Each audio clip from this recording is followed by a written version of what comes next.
Les marchés européens entament le mois de mars sur les chapeaux de roue. Après s'être adjugé 7% sur le seul mois de février, l'indice phare de la Bourse de Paris enchaîne une 9e semaine consécutive de hausse et clôture sur un gain de 0,47% à 5 265 points. Pourtant, sur le front économique, les nouvelles ne sont pas très rassurantes, que ce soit en Europe avec la chute des PMI qui prennent le pouls de l'économie ou aux États-Unis où la confiance des ménages et les dépenses de consommation ont reculé au mois de février. Mais les investisseurs ont préféré ignorer les derniers signes de dégradation de la conjoncture pour se concentrer sur les espoirs d'avancer sur le terrain de la guerre commerciale et sur l'évolution à attendre des politiques monétaires qui devraient rester accommodantes au vu de la dégradation du contexte économique. Côté valeur, le secteur automobile a profité de la détente commerciale entre la Chine et les États-Unis alors que Donald Trump a décidé de repousser la date butoir pour les négociations, ce qui laisse espérer un accord entre les deux grandes puissances mondiales. En première ligne, le secteur automobile donc a le vent en poupe. À Paris, Valeo et Plastic Omnium s'adjugent respectivement 4,18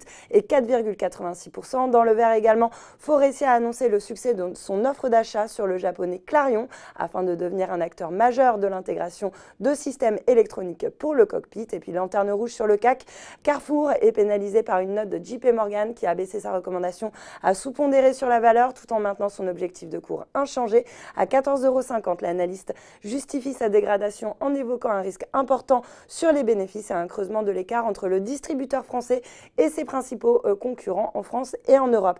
Sur le SBF 120, Air France reprend de l'altitude après avoir eu du plomb dans l'aile suite à l'entrée fracassante de l'État néerlandais à son capital. Et puis pour finir, un mot sur la flambée du cours de bourse de Marie Brizard qui s'envole de 35% en difficulté financière. Le propriétaire de la liqueur Marie Brizard et de la vodka Sobieski a obtenu le feu vert pour son rachat par la COFEP, son principal actionnaire. Voilà, c'est tout pour ce soir, mais n'oubliez pas, toute l'actu éco et finance est sur Boursorama. Bon week-end.